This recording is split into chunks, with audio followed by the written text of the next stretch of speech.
प्रिय मित्रों, पर्वत प्रवचन के दौरान यीशु ये दावा करते हैं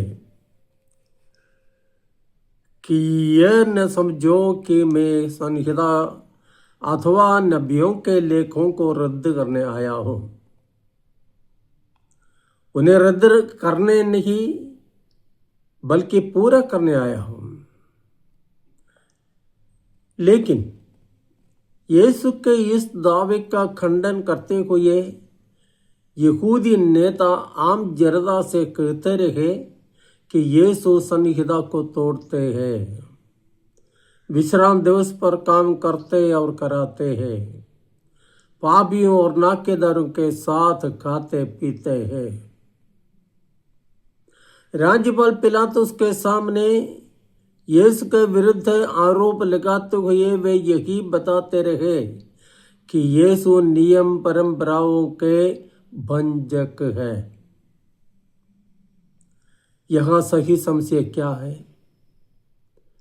नियम कानून को समझने में जो भिन्नता थी वही इस समस्या का मूल कारण था। क्या सही में यीशु नियम तोड़ते थे? कभी नहीं।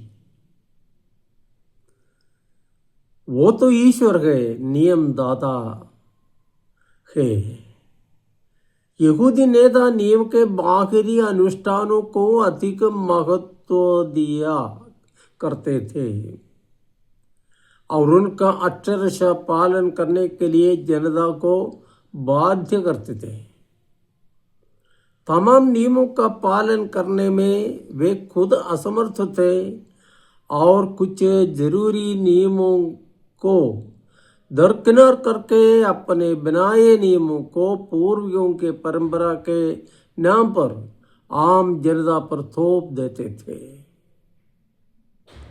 यीशु ने इस प्रकार के पाखंडता के खिलाफ आवाज उठाई तो वे आग बबूले हो गए। नियम परंपराओं के सही उद्देश्य पर, उनके अंतरार्थ पर बल देते हुए यीशु ने जोर देकर कहा कि नियम मनुष्य के लिए है, न कि मनुष्य नियमों के लिए। मनुष्य सामुदायिक प्राणी है और समुदाय को चुस्त दुरुस्त एवं संतुलित रखने के लिए कुछ नियमों की आवश्यकता जरूर है, लेकिन इनका दुरुपयोग साधारण मनुष्य के लिए भारी पड़े तो ऐसे नियमों का मतलब ही नहीं। यीशु की ये शिक्षा लोगों को पसंद आया। यीशु नियमों को तोड़ने के पक्ष में नहीं थे, बल्कि नियम कानूनों का सही उद्देश्य और मतलब लोगों को समझा रहे थे। पुराने विधान में मूसा द्वारा दी गई संहिता का और नबियों द्वारा दिए गए प्रवचनों का पूर्तिकरण यीशु में हुआ। पाप के कारण प्रवासित हुए यहूदियों के बाबुल विप्रवास से लौट आने के विषय में नबी एसेकियल के मुंह से ईश्वर बोलता है, मैं उन्हें एक नया हृदय प्रदान करूंगा और उनमें एक नई आत्मा रख दूंगा।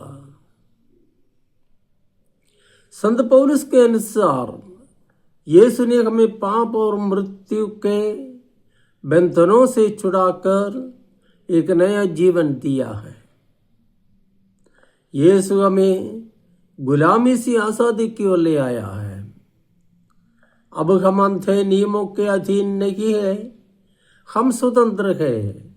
ईश्वर के पुत्र बनने के लिए हम बुलाए गए हैं।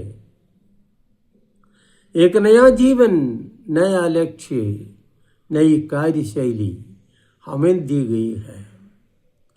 इसे अपनाना, गर्व के साथ कहना कि मैं ईसाई हूं, मेरा जीवन यीशु में छिपा हुआ है, अब मैं नहीं यीशु मुझ में वास करता है, यही सच्ची आजादी है। इसे पाने की कृपा के लिए हम प्रार्थना करें।